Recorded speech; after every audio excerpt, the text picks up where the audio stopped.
além dos deveres para com teu Senhor. Nunca buscaste do mundo o aplauso dos homens, a glória fugaz. Tudo deixaste na terra e saístes em busca do reino de paz.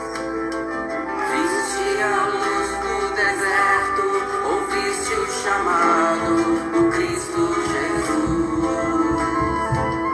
Nunca provaste o medo,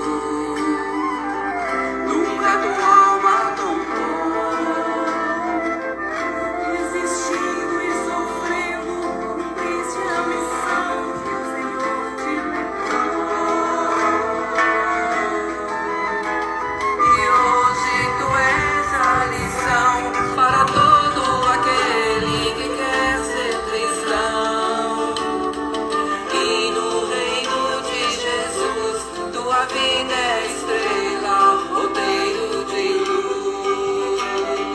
É necessário viver, combater bom combate que vai nos salvar. É necessário calar nossa voz para que o Cristo possa falar.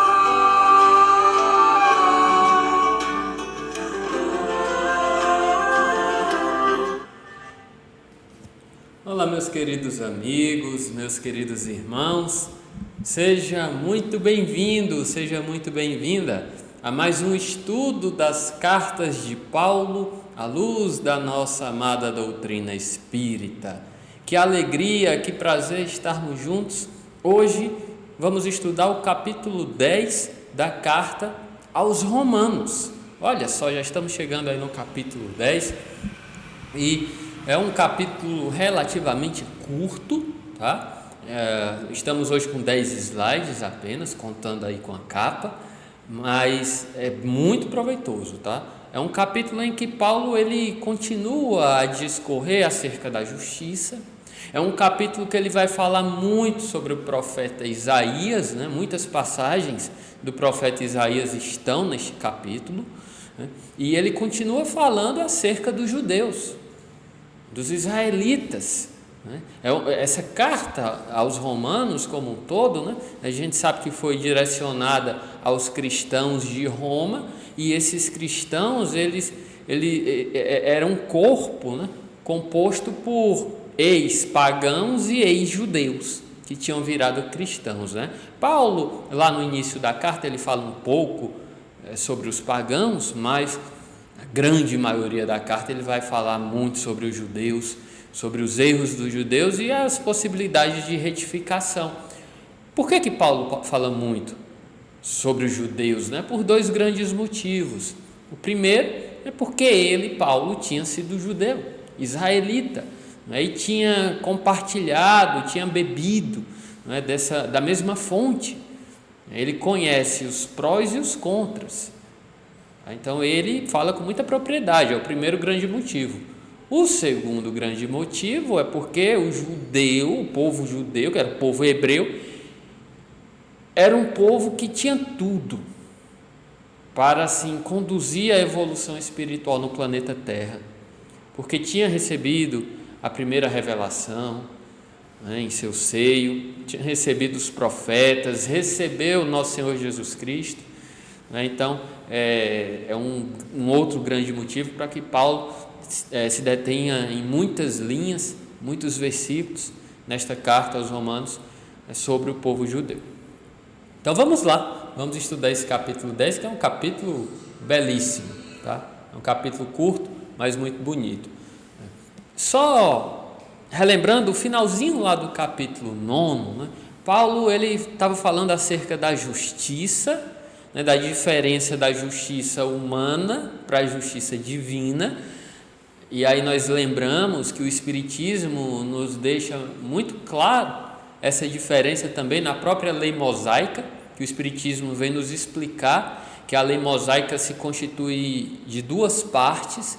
A primeira parte são os 10 mandamentos, que são leis atemporais, são leis que não têm prazo de validade, né? São as leis divinas, naturais, é a primeira parte da lei mosaica, e a segunda parte da lei mosaica são as leis humanas, as leis de regulação social, as leis de disciplina para aquele povo, para aquela época. São leis que tinham prazo de validade, porque eram restritos àquela época. Então, Paulo ele conseguiu compreender isso quando ele fala da justiça humana e da justiça divina. E olha só, lá no final do capítulo 9, ele fala que os pagãos, mesmo sem procurarem a justiça divina, eles conseguem atingi-la. Por quê? Porque eles fazem obras, boas obras, mesmo sem conhecer a lei mosaica, ou a lei judaica, ou os 10 mandamentos. Eles não conheciam, eram pagãos, eram gentios, mas pelo fato deles praticarem boas obras, eles estavam de acordo com a lei divina. Essa é a lei divina. E a lei humana, ele vai dizer que os judeus, mesmo conhecendo a lei divina, através das escrituras sagradas, mesmo sendo detentores, digamos assim, né, dessas leis em seu povo, eles não praticavam essas leis, eles praticavam a justiça humana. Eles se detiveram muito na segunda parte da lei mosaica, que foi as leis humanas.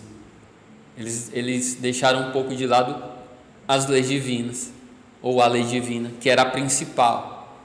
Aí olha só, aconteceu uma inversão. Os judeus não, apesar de conhecerem a lei, não seguiam, e alguns pagãos, mesmo sem conhecer a lei divina, alguns conseguiam seguir, porque tinham pureza em determinado grau, né, em seu coração. E aí, esse foi o final do capítulo 9, tá? Para a gente recapitular, é importante, para a gente poder entrar no capítulo 10, porque Paulo ele já chega no capítulo 10, ele já chega de uma vez já. Ele vai dizer, olha, irmãos, na carta, né? Irmãos, o desejo do meu coração e a súplica que faço a Deus em favor deles é que se salvem. Deles quem? Dos judeus. Dos judeus que conheciam a lei divina através das escrituras, mas não praticavam. Então Paulo ele desejava do fundo do seu coração que eles se salvassem. Paulo não tinha raiva deles. Sabia que eles estavam em erro, porque ele próprio, Paulo, quando era Saulo, tinha cometido o mesmo erro. Então Paulo desejava muito que eles conseguissem enxergar a realidade e que mudassem de postura e que se salvassem. E aí Paulo vai continuar: pois eu dou testemunho de que eles têm zelo por Deus, mas um zelo pouco esclarecido. Olha, gente, para comprovar isso, basta que a gente olhe a própria vida de Paulo, né? Quando era Saulo, ele tinha muito zelo por Deus. Ele chegava ao extremo de prender e mandar assassinar pessoas em nome desse zelo por Deus. É um zelo bem deturpado, é verdade, pouquíssimo esclarecido. Em defesa de Deus eu prejudico um irmão, mas eu estou defendendo a Deus. Então era isso que os fariseus, que os doutores da lei, eles pensavam naquela época, né? É isso que Paulo está dizendo. Eles têm zelo, sim, só que é um zelo bem deturpado, pouco esclarecido. Eles desconhecem a justiça de Deus e procuram afirmar sua própria justiça, e assim não se submetem à justiça de Deus. Não é aquela justiça da letra da lei, não é aquela justiça humana, né, que é a segunda parte da lei mosaica, a justiça de regulação social, que é um equívoco, gente, que é bom a gente lembrar, a gente frisar aqui, né, que tinha-se naquela época, naquela sociedade israelita, mas ainda se tem hoje. Se nós não orarmos e nós não vigiarmos, nós ainda caímos nesse erro aí, de em nome de Deus em nome da nossa religião, a gente atacar outras pessoas. Eu estou defendendo a lei divina. Quem disse que a lei divina precisa de uma defesa agressiva? A melhor defesa da lei divina é o nosso comportamento perante a lei divina. É o perdoar 70 vezes 7, é o amar ao teu Deus sobre todas as coisas e ao próximo como a ti mesmo, é amar os vossos inimigos. Essa é a defesa da lei divina, e não o ataque, e não a guerra. É o bom combate. Agora, os fariseus daquela época e algumas pessoas da nossa época, não, eles ainda acham que a letra da lei é o que vale. O que está escrito na lei mosaica, na lei da regulação social, é o que vale. O julgamento, o apedrejamento e N coisas. A gente pode não proceder mais no julgamento e apedrejamento físico, mas a gente faz no apedrejamento moral dos nossos irmãos. Quantos julgamentos nós não já fizemos, moralmente falando? Quantos apedrejamentos nós não já causamos? Apedrejamentos morais. Então é uma questão que não ficou no passado ainda, infelizmente. Pois o fim da lei é o Cristo, para que todo aquele que nele acredita se torne justo. Então o que Paulo está dizendo? Olha, a lei só veio ao mundo para a gente glorificar o Senhor através das nossas atitudes. O fim, o objetivo da lei divina é seguir o evangelho do Cristo, que em verdade é o evangelho de Deus, já disse Marcos. O Cristo veio demonstrar o evangelho de Deus, e o nosso dever é seguir a vida do Cristo em todos os seus aspectos. Então, quando a lei veio ao mundo, não foi no sentido de condenar as pessoas, de apedrejar fisicamente ou moralmente as pessoas, não. O objetivo final da lei do Cristo é que nós consigamos segui-lo, tomar a nossa cruz e segui-lo. E aí lá no versículo 5, Paulo ele diz assim, nesse subtema, o evangelho está acessível a todos, apesar dos erros que todos nós cometemos no nosso passado e no nosso presente, mesmo assim o evangelho está acessível a todos, sem distinção. Ele vai dizer, Moisés assim descreve a justiça que vem da lei. Quem praticar os preceitos da lei viverá por meio deles, os preceitos. Mas a justiça que vem da fé diz o seguinte: não pergunte a si mesmo, quem subirá ao céu? Isto é, para fazer o Cristo descer. Ou quem descerá ao abismo? Isto é, para fazer o Cristo subir dos mortos. O que é que Paulo está dizendo aqui? Faz essa diferença, essa distinção da lei mosaica temporal para aquele povo, a segunda parte da lei mosaica, e faz a distinção da verdadeira justiça, a justiça da fé, que nós não devemos perguntar a nós mesmos, quem de nós vai subir ao céu para fazer o Cristo descer? Quem de nós vai ter que descer aos mortos para fazer o Cristo aparecer? Não, temos que praticar a verdadeira justiça, a justiça da fé. Jesus, ele já veio nos demonstrar o caminho. O Espiritismo nos deixa clara essa questão. Nós não precisamos que Jesus venha em pessoa uma segunda vez. Seria ótimo, claro, mas isso não é necessário. Os preceitos morais que nós precisamos, o Cristo já trouxe. A primeira asa do Espírito, asa moral, asa do amor, Jesus já trouxe tudo que nós precisamos para o desenvolvimento dessa área da nossa vida. E a outra asa, que é a área intelectual, isso a gente vai conquistando ao longo dos nossos esforços, ao longo das diversas reencarnações. na prática dessa verdadeira lei, que é a lei divina, e não na segunda parte da lei mosaica, que já ficou no passado, e que muita gente ainda teima em querer aplicá-la em pleno século 21. Aí Paulo ele vai dizer, mas afinal o que diz a Escritura?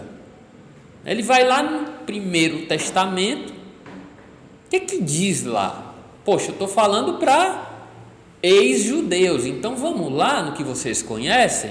O que diz a Escritura?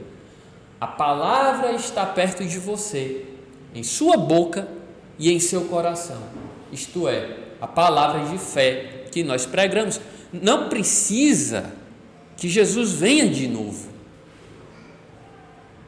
não precisa, ele já trouxe tudo o que nós precisamos. A palavra já está perto de nós, no que nós professamos, no que nós vivemos, no que nós sentimos. Então, essa questão da gente esperar uma segunda vinda do Cristo para nos salvar, isso é terceirizar a parte que nos cabe. É terceirizar o que nós devemos fazer, cada um segundo as suas obras. A palavra já está perto de nós, já está entre nós. Não precisa que o Cristo venha novamente. Pois se você confessa com a sua boca que Jesus é o nosso Senhor e acredita com o seu coração que Deus o ressuscitou dos mortos, você será salvo, né? Aqui uma linguagem muito própria lá do Novo Testamento, daquela época. Jesus é o nosso Senhor, isso é fato e verdade. E essa questão da ressurreição de Jesus, nós espíritas, nós temos subsídios para compreender o que significa isso. É que a vida continua, nós temos subsídios para compreender o aparecimento de Jesus em corpo perispiritual, em sua materialização, nos demonstrando de uma vez por todas que a morte não existe, é apenas uma transformação. Se a gente crê verdadeiramente nisso, e quando Paulo diz aqui, se você confessa com a sua boca nisso, o que significa isso nessa linguagem bíblica? É que se você vivencia isso, de fato e verdade, você vai ser salvo. Salvo de quê, Gonçalo? Do inferno eterno? Claro que não. Salvo das iniquidades. Salvo da morte simbólica. Porque, em verdade, quem não acredita, não professa e não vive o Evangelho já está morto. Palavras de Jesus. É uma morte simbólica.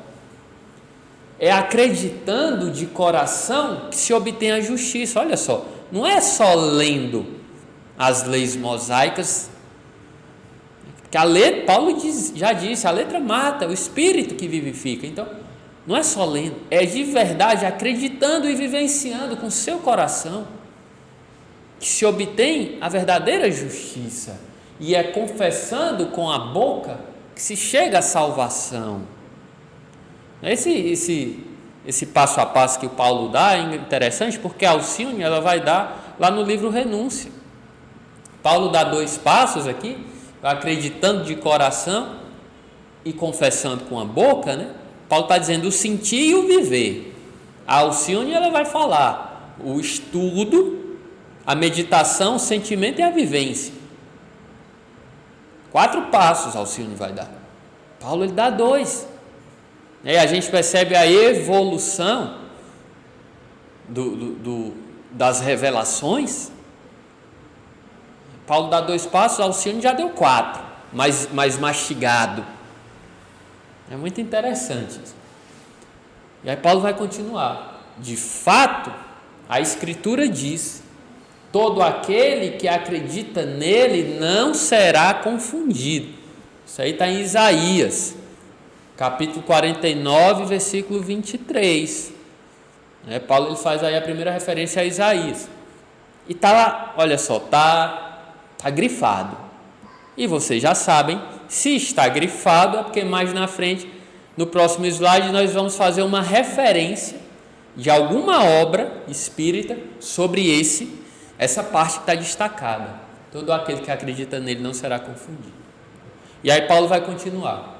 Não há distinção entre judeu e grego, ou seja, entre judeu e pagão, entre judeu e gentio. Não há distinção para Jesus, pois ele é o Senhor de todos, rico para com todos aqueles que o invocam. Então essa questão da gente julgar o outro porque é de outra religião, isso com perdão da palavra, isso é bobagem. É infantilidade. Porque Jesus é o governador espiritual da terra e não da minha religião. Deus é o Pai de toda a criação, do universo. É o Deus cósmico e não da minha religião. O Espiritismo ele nos mostra muito claramente essa visão. Porque todo aquele que invoca o nome do Senhor será salvo. Importante a gente também se atentar a isso. Invoca o quê? Só falar Senhor, Senhor, eu acredito em Ti? Não, esse invocar é viver. Porque o próprio Jesus já disse, olha, não adianta só falar Senhor, Senhor, não. Não adianta. Apartai-vos de mim todo aquele que pratica a iniquidade. Tem que viver. Tem que viver. É isso que vale. E aí vamos aí para o destaque, né? Essa parte que está grifada. O destaque que a obra, o Evangelho por Emmanuel, comentário às cartas de Paulo, está lá no livro Vinha de Luz, capítulo 13, título do capítulo, Não Confundas. Só recapitulando o versículo, todo aquele que acredita nele não será confundido. Aí o que é que o Emmanuel fala dessa passagem aí de Paulo? O Emmanuel vai citar o seguinte, né? A gente colocou aí no slide um trechinho da mensagem, mas eu acho muito importante a gente ler essa mensagem na íntegra, tá? Ler ela toda. Porque muitas vezes a gente coloca a nossa fé no mundo e nos homens, nas religiões, esquecendo de que a nossa fé ela deve estar em Jesus. Porque o mundo, ele vai falhar contigo, cedo ou tarde. As pessoas são falhas. Nós somos espíritos imperfeitos. Todos nós que estamos na Terra somos imperfeitos em estado evolutivo. Isso é natural. As falhas são naturais, né? E tem uma frase na doutrina espírita que diz assim, olha, o espiritismo é maravilhoso. Nós espíritas, nem tanto. Para que a gente não coloque a nossa fé nos homens, mas sim em Jesus e em Deus. Aí o Emmanuel vai falar o seguinte, não confundas.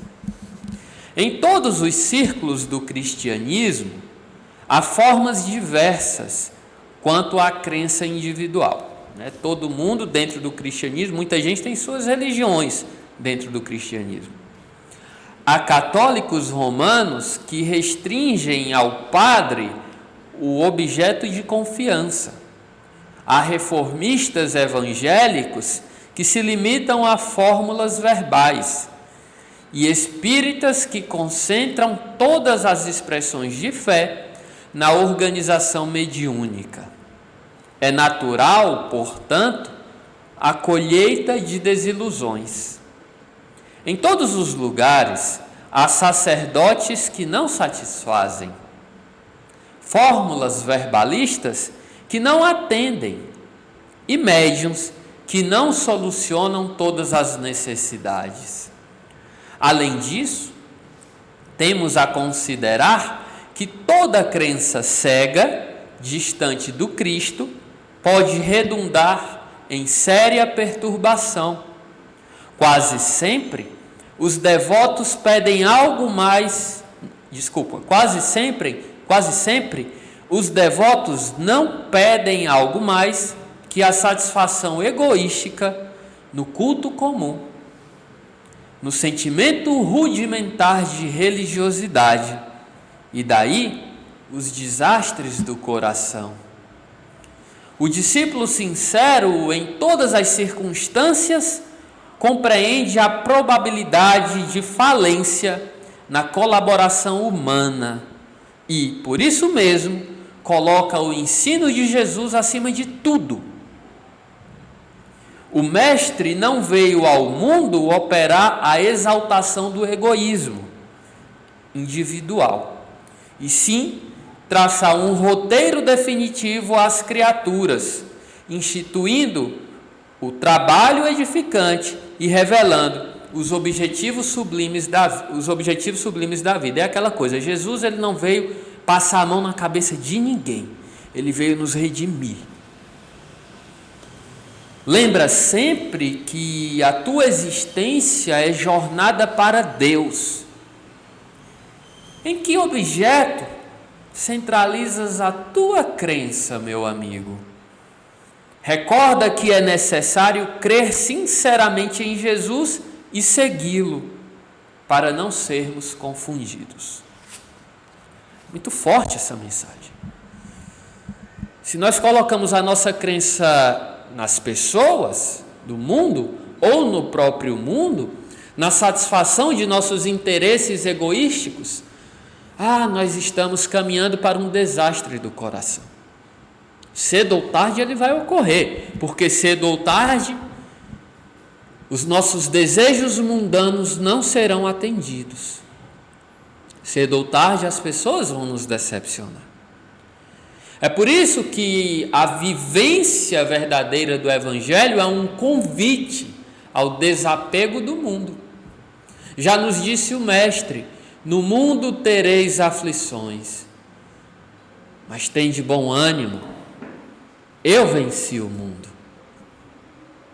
É isso que nos aguarda nessa caminhada. Outra lição do Mestre: toma a tua cruz e me segue. Tem aquele hino à bezerra, né? Um hino lindo, que tem uma parte dele que diz que o sofrimento no mundo é o nosso cadinho na fé. É a medida que nos cabe para nos desenvolvermos na fé. Nós não estamos aqui para atravessarmos um mar de rosas. Nós estamos aqui para nos limpar e fortalecer a nossa fé. E só com a crença sincera em Jesus, nós não seremos confundidos pelas distrações do mundo, que são muitas. E aí Paulo, a partir de agora, ele vai entrar num outro tópico, né? Que é acerca da falha do povo israelita, do povo hebreu, que não acolheu o Evangelho, mesmo com tantas bênçãos divinas sobre este povo, tantos profetas, o próprio Jesus, o Cristo planetário, encarnou no seio do povo de Israel. No entanto, este povo não acolheu o Evangelho. É interessante, é muito importante nós falarmos que nós não estamos julgando o povo de Israel, porque nós mesmos, muito provavelmente, estivemos em algumas reencarnações neste povo. Quem sabe quantos de nós não estávamos, naquela época de Jesus, cometendo muitos erros. Nós conhecemos a realidade da reencarnação. Então, é imperioso que nós não julguemos, mas nós precisamos falar da história, para que os erros não se repitam. Então, Israel não acolheu o Evangelho. Aí Paulo vai dizer: ora, como poderão invocar aquele no qual não acreditam? Como eles vão poder invocar Jesus se eles não acreditam em Jesus? O próprio Paulo, quando era Saulo, não acreditava. Como poderão acreditar se não ouviram falar dele? E como poderão ouvir se não houver quem o anuncie? Aí ele vai falar da pregação. Como poderão anunciar se ninguém for enviado? Como diz a Escritura, como são belos os pés daqueles que anunciam boas notícias, mas nem todos obedecem ao Evangelho. Aí ele faz outra referência ao profeta Isaías. Isaías diz: Senhor, quem acreditou em nossa pregação? Aí ele vai falar: olha, é preciso que haja enviados. É preciso que haja espíritos em missão evangélica. Antes de Jesus, aliás, vieram vários profetas preparar o caminho. Jesus veio em pessoa. E após Jesus, vários outros enviados vieram e vêm à face do mundo. A começar pelos próprios apóstolos, que após beberem da água do Evangelho, cada um foi para um canto falar desse Evangelho de amor e de justiça. E aí Paulo ele vai se atentar um pouco agora aqui à pregação. A fé depende, portanto, da pregação, e a pregação é o anúncio da palavra do Cristo. Importante nós falarmos dessa pregação que Paulo cita. Ele vai dizer: olha, a fé depende da pregação, é verdade.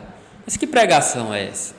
Francisco de Assis, ele vai dar uma dica sobre essa pregação. Muito tempo depois de Paulo, Francisco encarna e vai dar uma dica. Ele vai dizer: olha, cuidado com o evangelho que você prega. Porque o evangelho que a maioria das pessoas vai ver, vai ouvir, não é o que você fala, é o que você vive. Muitas pessoas podem até nunca abrir uma página do evangelho, da Bíblia, mas pode ter certeza que elas vão prestar muita atenção na sua vida. Então, muito cuidado com o evangelho que você prega, porque a pregação não se dá apenas por palavras. E aí Francisco de Assis ele diz: cuidado com a vida que você leva, pregue o evangelho.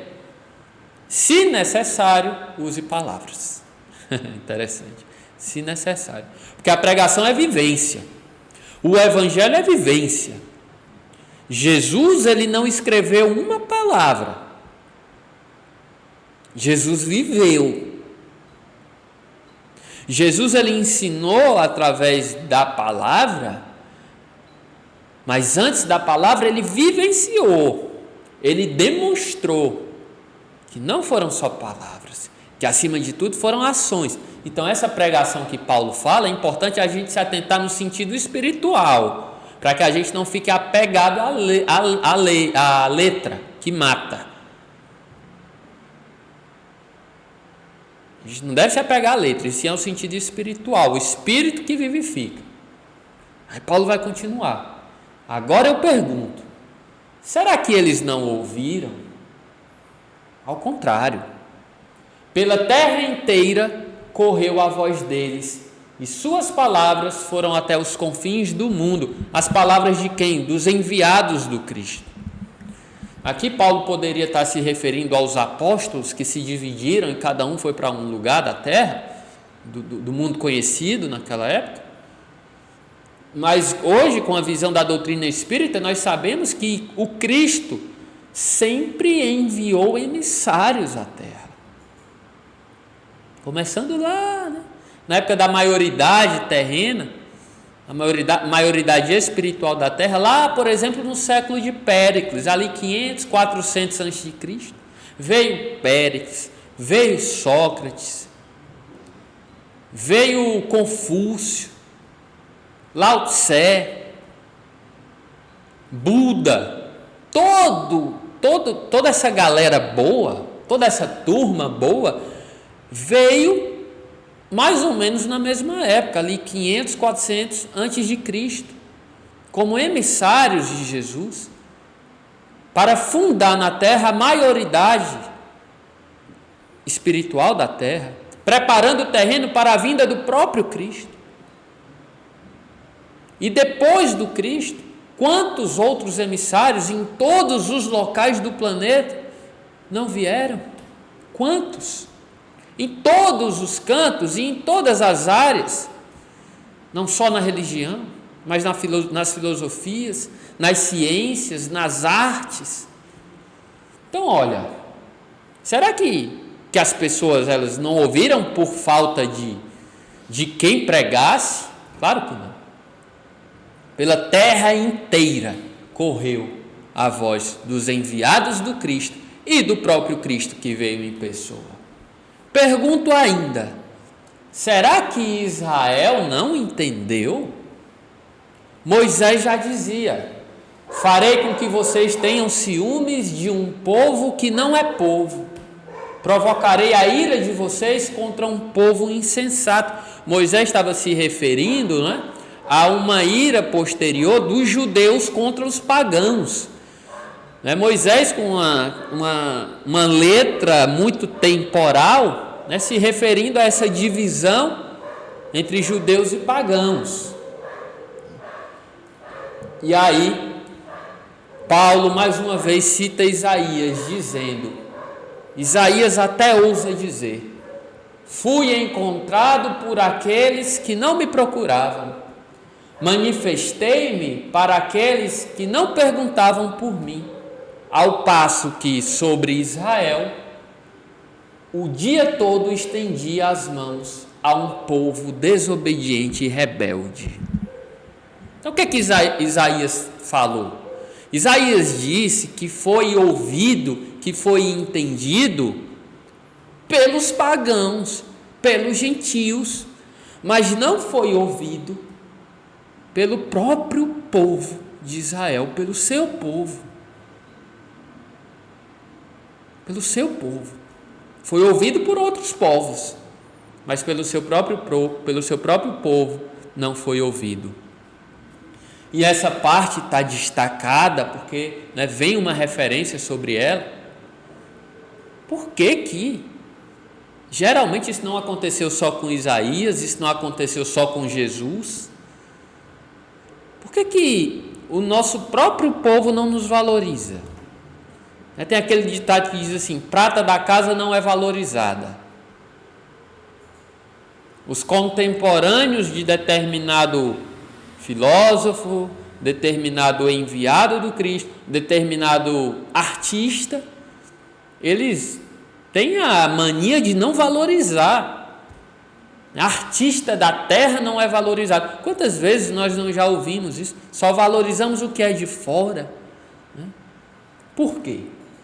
E essa parte aí está destacada porque Kardec falou sobre isso no livro A Gênese. Ali no capítulo 17, predições, as predições do Evangelho, no primeiro item do capítulo 17, tem escrito o seguinte: ninguém é profeta em sua própria terra. Está lá, no livro A Gênese, no capítulo 17. Ninguém é profeta em sua terra. Aí Kardec, ele diz assim, olha, por que a humanidade tem essa mania de não valorizar o que é da sua terra? Por quê? Aí Kardec vai dizer, o hábito de se verem desde a infância, em todas as circunstâncias ordinárias da vida, estabelece entre os homens uma espécie de igualdade material, que muitas vezes faz que a maioria deles se negue a reconhecer a superioridade moral num de que foram companheiros.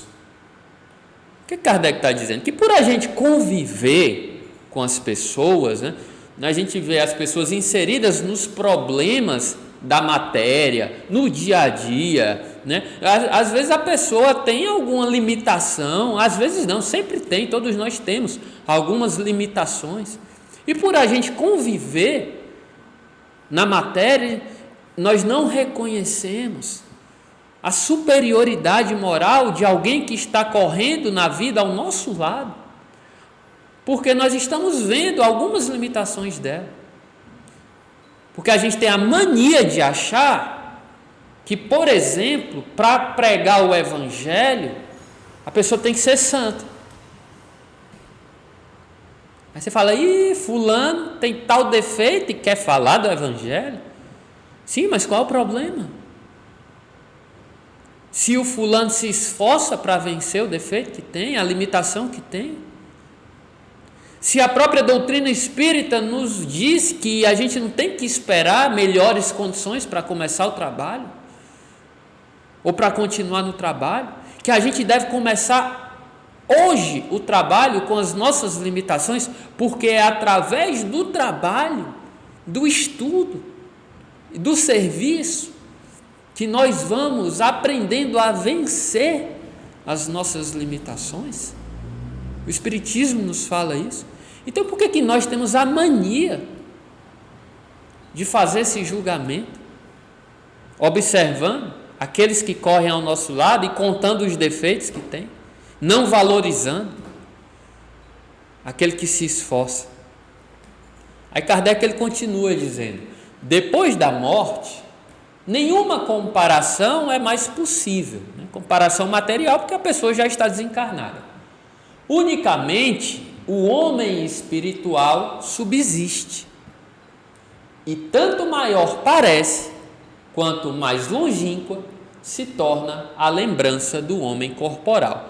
É por isso que quando a gente olha para o passado, e a gente pode dizer assim: olha, fulano foi um santo na vida, porque fulano já desencarnou há muito tempo, e a gente não lembra mais, ou não tem conhecimento das limitações de fulano. A gente acha que fulano foi um espírito quase que puro, sendo que quem conviveu com fulano via as limitações dele. Aí Kardec diz que isso é um processo natural, que quando a gente desencarna e o tempo vai passando, essa comparação material ela vai enfraquecendo, porque unicamente o que vai subsistir é o homem espiritual. É por isso que a prata de fora é mais valorizada. É por isso que os diversos profetas não foram valorizados em seu tempo, mas hoje são muito conhecidos. É por isso que Jesus, em seu tempo, foi morto pelo seu próprio povo. E hoje se tem em Roma a sede de uma das maiores religiões da Terra, em número de adeptos. É por isso que hoje se faz, por exemplo, uma guerra por Jerusalém, onde Jesus foi morto. É por isso que nós devemos abrir os olhos e agradecer a Deus pelas pessoas que nós temos ao nosso lado, correndo conosco, travando o bom combate ao nosso lado. Que nós temos que valorizar os ensinos, sim, que vieram há milhares de anos, mas também que valorizar os ensinos de hoje. Por exemplo, dessa doutrina extremamente consoladora,